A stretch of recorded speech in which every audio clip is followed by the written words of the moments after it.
Fala aí, galera, aqui é o JP e a gente vai continuar o nosso estudo da chamada química da litosfera. Nós já estudamos o que é essa litosfera, né, a sua composição química, e vimos um pouquinho mais sobre a parte de solos. E agora a gente vai para a parte de rochas e minerais. Bom, então primeiro vamos definir o que é uma rocha. Uma rocha nada mais é do que um aglomerado de minerais, ok? Então eu posso ter vários minerais em uma mesma rocha. Aqui a gente não usa o termo pedra, tá? Então, no estudo dessa parte, usamos rocha. E nós temos alguns tipos de rocha. Quais são esses tipos? A gente tem as chamadas rochas ígneas ou magmáticas, que são formadas a partir da solidificação do magma, né, que compõe aí, né, que está presente no núcleo do nosso planeta e tudo mais. Também nós temos as rochas sedimentares, que são formadas a partir da sedimentação de diferentes materiais ao longo dos anos. Então, é como se eu fosse tendo a deposição de materiais, e aí esses materiais vão se compactando, formando essa rocha sedimentar. E também a gente tem as rochas metamórficas, ou seja, estão relacionadas aí à metamorfose, uma transformação, né? Então elas são formadas a partir das rochas magmáticas e sedimentares, por vários motivos. Às vezes a questão de diferente temperatura, pressão e tudo mais faz com que eu tenha a formação de uma rocha metamórfica, ok? Como exemplos de rochas, temos aí algumas bacanas e importantes para que a gente saiba.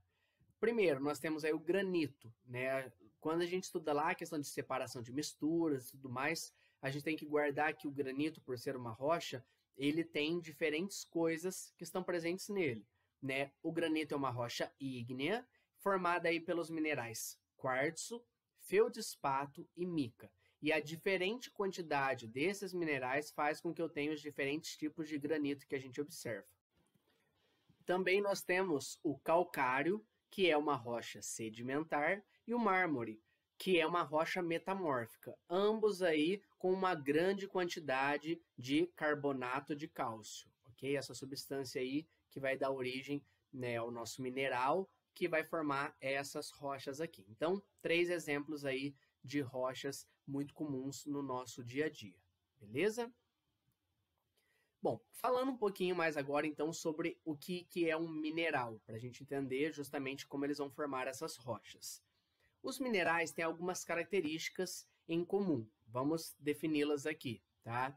Existem algumas controvérsias, assim, dependendo do autor, para o que é um mineral ou não, tá? Mas aqui a gente tem uma das possíveis explicações. Então, os minerais, primeiro, são sólidos homogêneos, de ocorrência natural, formados por processos inorgânicos, que têm uma composição química definida, mas não fixa. Tá? Então, a gente tem aí, pode ter variações aí nas quantidades e tudo mais, mas que eu consigo definir essa composição química com uma certa margem. E também apresentam uma estrutura cristalina definida, ou seja, um arranjo atômico altamente ordenado. Esses minerais também podem se apresentar na forma de cristais e que foram formados com o passar das eras geológicas. Tá? Então, essas são as características dos nossos minerais. Beleza? Existem 3 parâmetros que vão reger as características e as propriedades dos materiais que a gente conhece. Quais são essas características e propriedades? Alguns exemplos aqui, ó. Cor do mineral, dureza, né? Então, se um mineral pode ou não ser riscado por outro, condutibilidade elétrica e térmica, né? Aqui no caso de calor, brilho, densidade, magnetismo e tantas outras, ok? Quais são esses 3 parâmetros? Primeiro, quantidade e proporção dos elementos que compõem esses minerais. Um exemplo aqui, ó, nós temos aqui o sulfato de cálcio e o carbonato de cálcio. O sulfato de cálcio, enquanto mineral, é o mineral gipsita, ok? Que dá origem, né, aí o gesso que a gente acaba usando e conhece e tudo mais. Já aqui, a calcita, né, que compõe, né, feita aí de calcário, perceba que nos 2 casos nós temos a questão de ter o elemento cálcio. Mas, por conta de ter outros elementos e a proporção desses elementos ser diferente, nós temos diferentes minerais, ok? Além disso, segundo parâmetro, o tipo de ligação que eu tenho entre esses elementos. E a gente vai retomar isso em instantes. E também, como terceiro parâmetro, o tipo de estrutura cristalina que esses nossos elementos vão formar, ok? Porque dependendo, às vezes eu mudo a forma desse arranjo e aí eu tenho um diferente mineral. Também existe o que a gente chama de minerais de elementos nativos, que são elementos que ocorrem de forma livre, ou seja, eles não se encontram combinados a nenhum outro elemento, tá? Bom, quando a gente fala de tipo de ligação, a gente já estudou os tipos de ligação que existem na química, mas vale a pena a gente retomar esses tipos. O primeiro tipo é covalente, que é quando a gente tem, por exemplo, aqui no carbono diamante, né? Então, os átomos de carbono no diamante estão ligados por ligação covalente.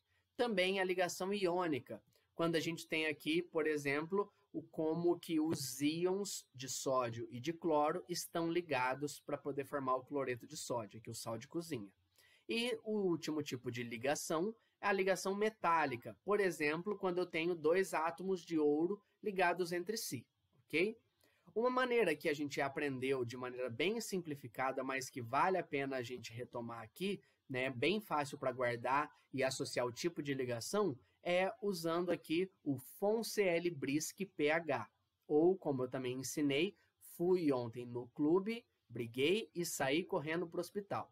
Temos aqui os elementos flúor, oxigênio, nitrogênio, cloro, bromo, iodo, enxofre, carbono, fósforo e hidrogênio.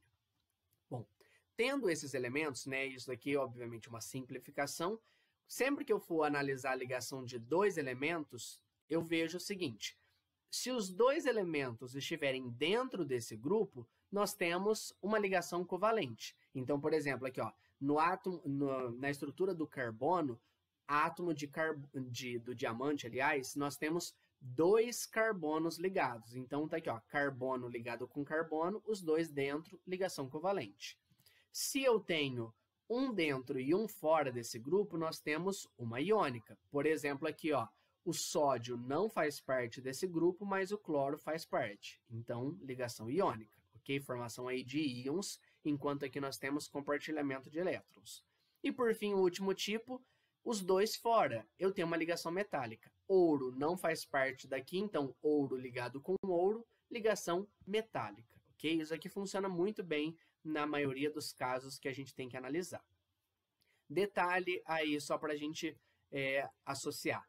No grafite, nós temos, né, também formado apenas por átomos de carbono. Mas qual que é a diferença? Também temos ligação covalente. Só que o grafite é formado aí por folhas de grafeno, ok? Então, lembra que a estrutura do grafite é uma estrutura laminar, né? São lâminas de grafeno que estão sobrepostas.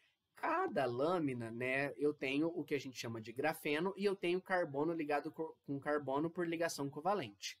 Só que uma lâmina está atraída à outra por o que a gente chama de forças de Van der Waals, tá? Então, eu posso ter aí alguns outros tipos de interações que interferem além dessa ligação mesmo. Isso não acontece no diamante, em que eu tenho uma estrutura aí tridimensional que não é dessa aí de lâminas igual do grafite. Pelo fato de eu ter uma estrutura diferente, como a gente viu, eu tenho dois minerais aí diferentes também, ok? Falando dessa questão da estrutura, nós temos aí o tipo de estrutura cristalina, né, que vai interferir no nosso mineral. Bom, primeiro, o que é um cristal? Esse cristal nada mais é do que uma matéria que é formada a partir de um arranjo ordenado, seja só de átomos, seja de moléculas ou de íons, tá? Então, a gente pode ter diferentes retículos cristalinos, que a gente fala, iônicos, metálicos, moleculares. E aí, a gente usa o que a gente chama de rede de Bravais. O que é isso? São sistemas de estruturas cristalinas, ou seja, de retículos cristalinos. E é graças a esse sistema que a gente consegue determinar a forma dos nossos cristais.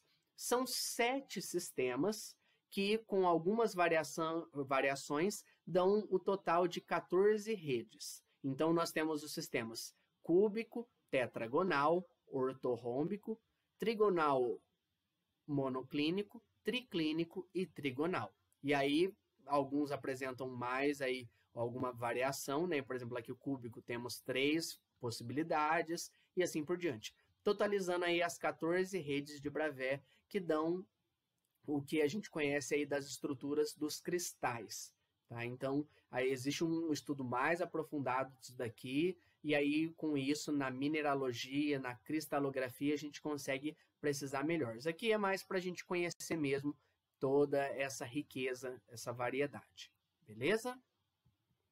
Bom, existem algumas aplicações dos minerais que vale a pena a gente saber. Então, minerais são recursos naturais, mas não renováveis, ou seja, a gente precisa usá-los com moderação, ok? Os minerais mais abundantes na natureza são do grupo dos silicatos, né? Esses silicatos aí, em geral, tem essa fórmula aqui, ó, o silício ligado ao oxigênio, né, a 4 oxigênios, e tudo isso tem uma carga 4-, então ele vai estar ligado a outras coisas, tá? Vamos lembrar aqui que é interessante a gente pensar que eles são os mais abundantes, sendo que na litosfera terrestre, os mais abundantes são os elementos silício e oxigênio. Então, tem aí um motivo, né, para a gente encontrar eles como os mais abundantes. E como exemplos desses minerais, nós temos aí o feldespato, que são os aluminosilicatos. Então, além dessa estrutura aqui do silicato, nós temos também átomos de alumínio nessa estrutura, né? Por isso do nome aluminosilicatos. E aí também o quartzo.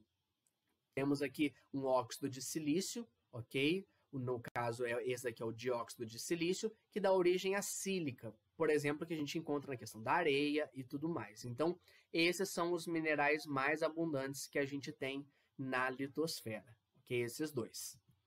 Agora, falando aí de alguns outros elementos que são obtidos a partir de minerais. Então, por exemplo, nós temos o alumínio, que é o metal mais abundante da litosfera, e é extraído a partir da bauxita. A bauxita é o óxido de alumínio aqui hidratado, ok?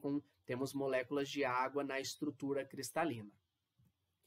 Também nós temos o ferro. O ferro aí é o segundo metal mais abundante, né, na crosta terrestre, depois do alumínio, e esse ferro ocorre sob a forma de minérios. O que é um minério? Minério aí é um mineral que possui uma substância que eu posso extrair, né, uma substância, um elemento, e que eu posso extrair sendo viável economicamente. Então, eu tenho aí um mineral rico numa determinada substância ou elemento para que eu possa fazer essa extração. Por exemplo, como minérios aí de ferro, temos a hematita, né, cuja fórmula aqui é esse óxido de ferro 3, e temos aqui a pirita, que é o disulfeto de ferro. No caso, temos aqui outros 2 grupos de minerais. Então, aqui temos os silicatos, agora aqui já apareceu para a gente óxidos e aqui sulfetos, tá? Uma coisa interessante aqui da pirita é que ela é conhecida aí como ouro dos tolos. Por quê? Porque ela lembra o ouro metálico, né? Tem a cor aí, o brilho dourado, que remete ao ouro, mas não tem, obviamente, o valor econômico do ouro. Tá? Então, por isso aí que às vezes a gente acaba encontrando, né, essa questão que eles falam do ouro do tolo, na verdade é por conta dessa aparência de ouro, mas que não acaba sendo, ok? E esse ferro também é muito importante porque ele é utilizado na produção do aço. Aço é uma liga metálica de ferro com carbono, e aí eu posso ter outros elementos aí compondo, né, essa liga metálica. Posso ter manganês, posso ter cromo e tudo mais, ok? E o último elemento aí, né, para a gente conhecer um pouquinho, é a questão do cobre. O cobre ocorre tanto em estado nativo, ou seja, sem estar ligado a outros elementos, né? Então aqui é como cobre metálico, quanto sob a forma de minérios. Então temos aqui a calcocita. E aí ele é utilizado na produção do latão, que também é uma liga metálica de cobre com zinco, e na produção do bronze, liga metálica de cobre com estanho, tá? Então aí para a gente conhecer um pouquinho mais de alguns metais muito usados no nosso dia a dia, beleza?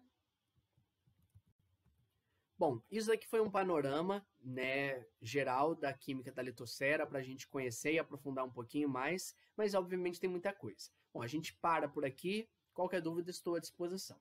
Até a próxima. Tchau, tchau.